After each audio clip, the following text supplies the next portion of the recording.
Hey there. For today's focus, we're going to look at using signal phrases to introduce textual evidence in writing. So let's just take care of that right now and make sure this is the focus on our practice screen for these 3 videos.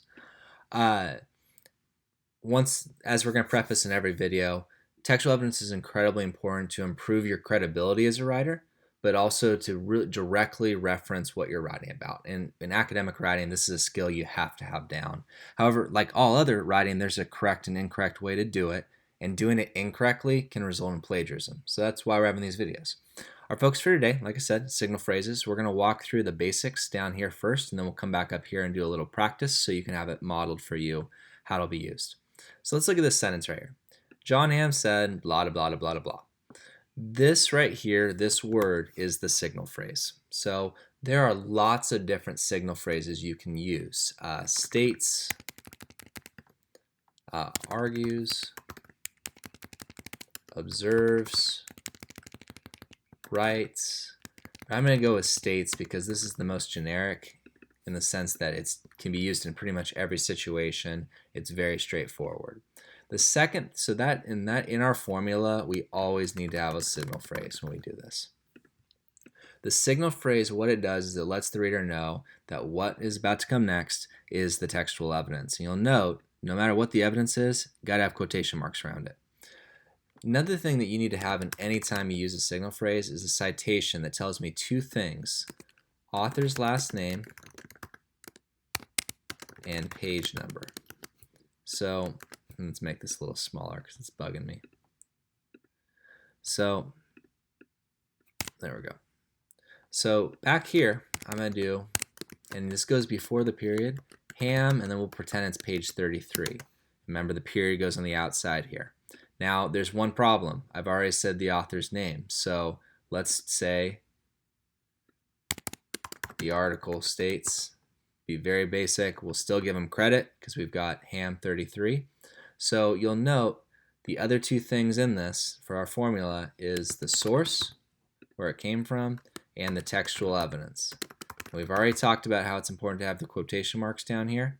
The other thing I want to point out is that this is the source. You can be more specific. Like you could say the article in the New York Times.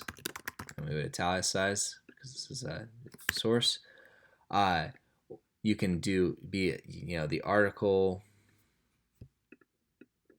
You can say what the article's name was. So the article, How to Live a Happy Life, states. You can be more specific, but you have to at least reference what it is. Be careful here because if it's coming from a novel, it should say the novel or the research paper, whatever. So make sure the source is specific to what it is. Also, one last thing, you've got states right here. You can also take out this comma and put the word that. What you don't want to do is put the comma after the word that. So states comma is the easiest.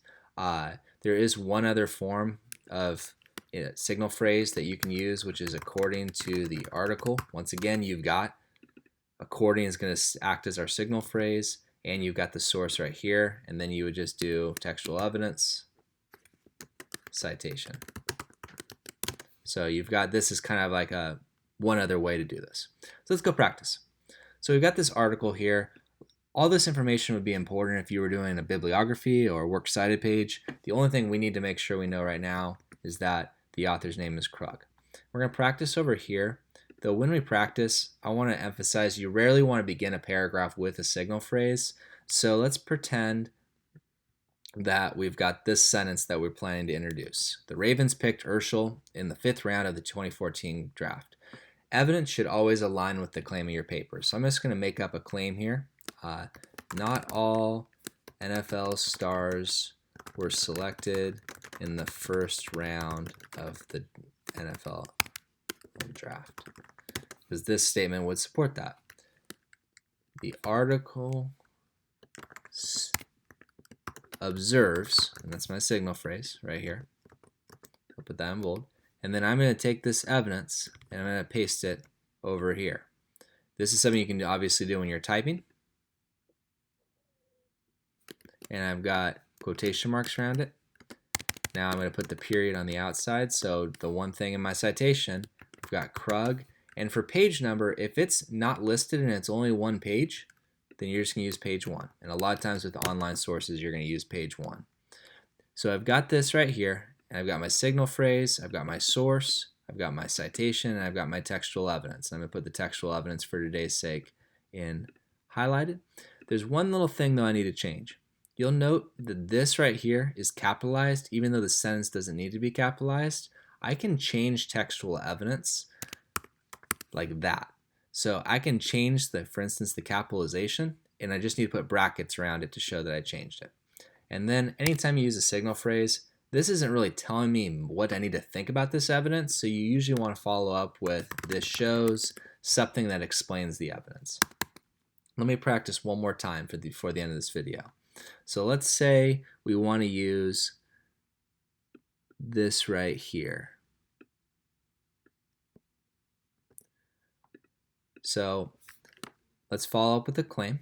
However, Urschel also wanted to continue his development as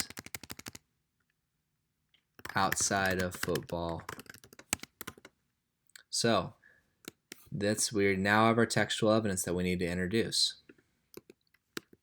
Let's try using our little cheat code one, the according to the article. So according to the article, and then I'm just going to take the textual evidence and I'm going to put it right here. Now once again, I've got to take the capitalization and fix it like that. I've got quotation marks here.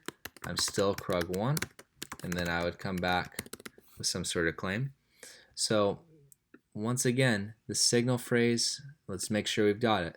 We've got article, source, signal phrase, we've got evidence, and we've got citation right here. So in our next two videos, we're going to focus on the other two ways of introducing textual evidence. But let me just make my pitch real quick. This is a basic skill, using signal phrase to introduce your evidence. If you get this down, it gives you a really solid foundation to build upon, and it will help you immensely going forward. So make sure you've got this skill down first before you move into the more advanced skills over here. And as always, feel free to email me if you have any questions about the contents of this video, and have a great day.